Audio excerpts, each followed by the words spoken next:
So where we start with this is, let's say this is business as usual. So this is where we start, might be in our work or our life, where we have our routine and we're moving through and doing what we normally do. And as James has already said, at the moment we're moving into, and for any of the Theory U people know, moving down the U into that space, and we're about midway through the training now, so this is a really appropriate time to do this. So yesterday, with World Cafe and the first open space, we started to open up all those ideas. So we were diverging. And this is really the space of like free-flowing ideas, get everything out there. It's almost like I was saying with the two ways I do World Cafe, the two main ways. With that first one is about let's just get it all out there, and then let's move into something else, which I then shape into an open space session. But this is all those free-flowing ideas. So along here we've got and I say I'm bad at maths. This is maths to me. So I have to think, we're diverging, we're converging. Don't ask me why that's maths to me, it is. Angles, that's why. Angles, thank you. It's because it's angles. So right, we're diverging. So then we get to this point that I'll draw it and then I'll explain it. So we get to this point along here, and you would have seen this up on the harvesting one, okay? So we get to this point here, and I actually love this place when you're working with a group. You hear it, you see it, you feel it. I'm getting goosebumps now thinking of this space, because what it is, it's called the grown zone. Or as James also said this morning, which I really liked, because this is your emergent space. So we've diverged, got all these ideas, everything happening, and then we're starting to see what's emerging, okay? So it's also that emergent zone. And what, I was going to say grown, your name's not grown, you're James. James said this morning was, you could also spell it. Yeah, nice, hey. So you could have the grown zone or the grown zone.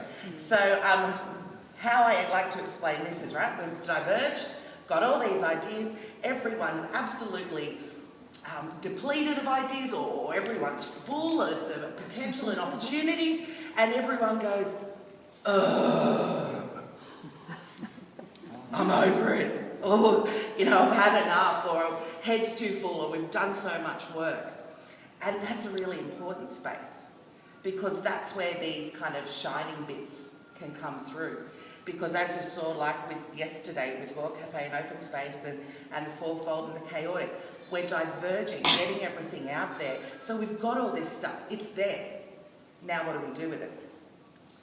So what we do with it is, thank you, yep, that'd be great. Yep, wonderful. We start to converge. Good math, thank you.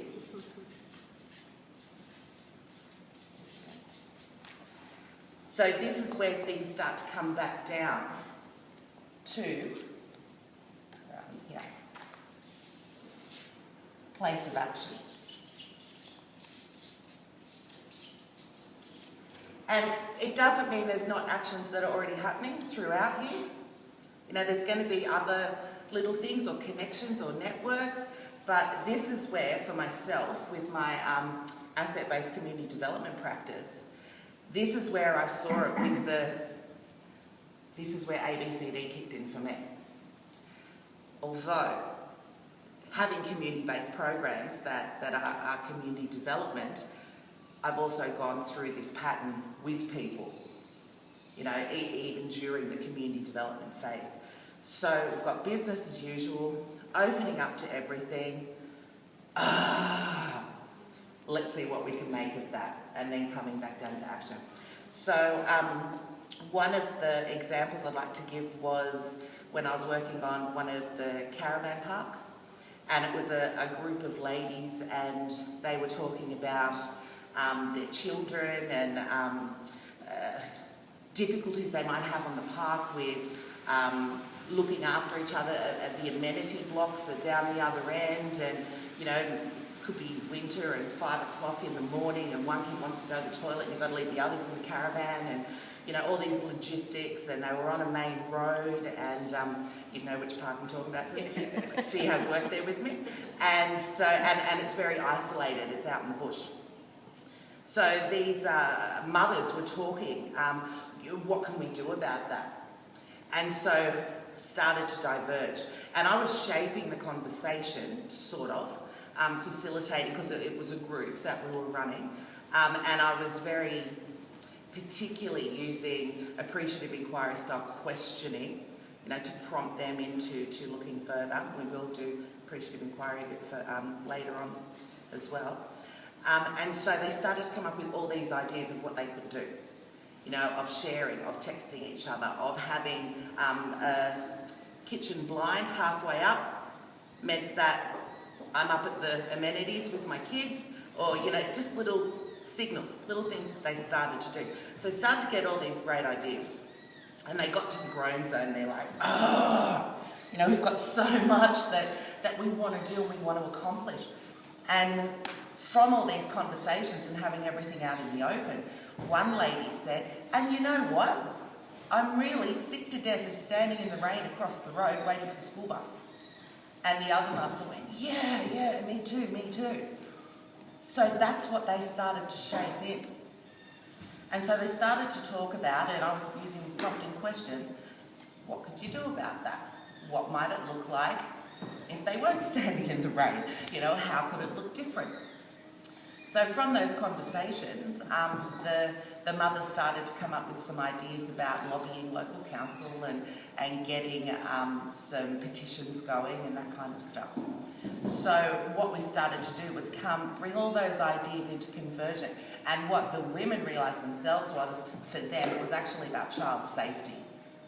So that it went from being an individual, as a mother I'm frustrated and I've got all these frustrations and ideas, to actually it's about child safety and how can we work together with that.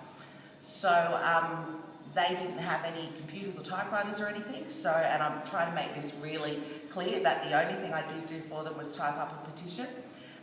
They would meet every week and they would get together and put more ideas in, and this is where I was saying this pattern happens quite regularly, and you will notice it more and more in your life, because every time we met then about getting a bus shelter, this happened again. So, okay, we want to get a bus shelter for the kids. Diverge. Got all these ideas out there. What do we do now? And then converging. So very long story short, and it was a long story, 18 months later, and many phone calls from these women who were probably wouldn't have stepped up and, you know, called their local council a year earlier, and thousands of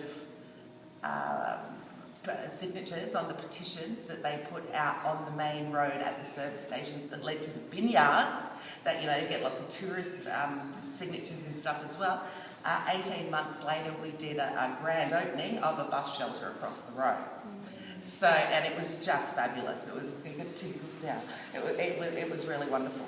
So it was with this model in mind, and like I said, I use it for, well, it's in the back of my mind with whatever I do, actually. So it could be something small, it could be something large, it could be with my children. You know, what are we going to do for school holidays? Let's diverge, let's all give up, let's find something, or disagree, or find that emergent zone, She calls the convergent phase the project phase. And most of us know this. We just create a project, goal-oriented, timelines, resources, and so forth. But he called this one the project phase. A very sweet and clear way. So this is what happens before the project. And then the middle, she called the emergent, or where the new is born, the innovation phase, if people understand that better. And I find that in environments where divergent, convergent is straight mathematics to people, then project we all know, project sort of invites us into a space. You could almost say that chaotic that we offered yesterday, that when you begin to diverge from business as usual, you're entering into chaos. And many different opinions. The chaotic space is in the growth zone where you could draw those. And then the next level of order then arises out of it. So this is the chaotic zone. And you could call it whatever. And the more you widen to the amount of time you have available, the more newness you get. The less you widen, if you don't diverge at all, you'll just get more of the same. Business as usual, and you will end up with that here, which is what a lot of change projects do, because either the facilitators, the mandate givers, and the participants, or all of them, are afraid of coming into the unknown. And so I think that creating container in any format, these methodologies are really ways of creating spaces in which we can go through that pregnancy with some kind of rhythm to it and some kind of safety. And I think the promise that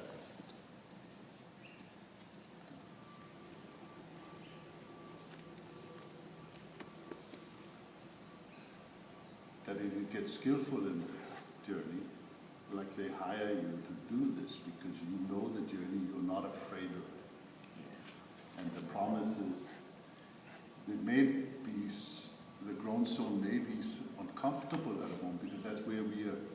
The better people are letting go, the more comfortable it can be. The more people hold on, the more painful it will be. But at least a hosting team can be there to make sure that it's held well and that there's some movement forward. So purpose travels through this. Say that again. Purpose travels through it. Yeah, so if you know the dialogue, we will speak deeper about this tomorrow, and when we begin to work on the real projects, this will be part of where we begin to hone in. But if you don't have clarity of purpose, which is probably what, you go and talk to, so what's the real purpose here? What is it that you're really seeking? What's needed? What's the purpose? Then that becomes the invisible leader.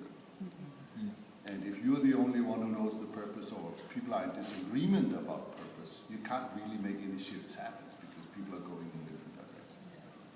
And we will be offering some more stuff about this this afternoon. Yes, and that is one where I have showed a group of stakeholders this as a model, and it was when I talked to a group in Sydney and said, we'll do this World Cafe, we're going to do a bit of asset mapping and then moving into open space. And when I explained what open space was, they said, oh, there's two guys coming along, don't let them speak.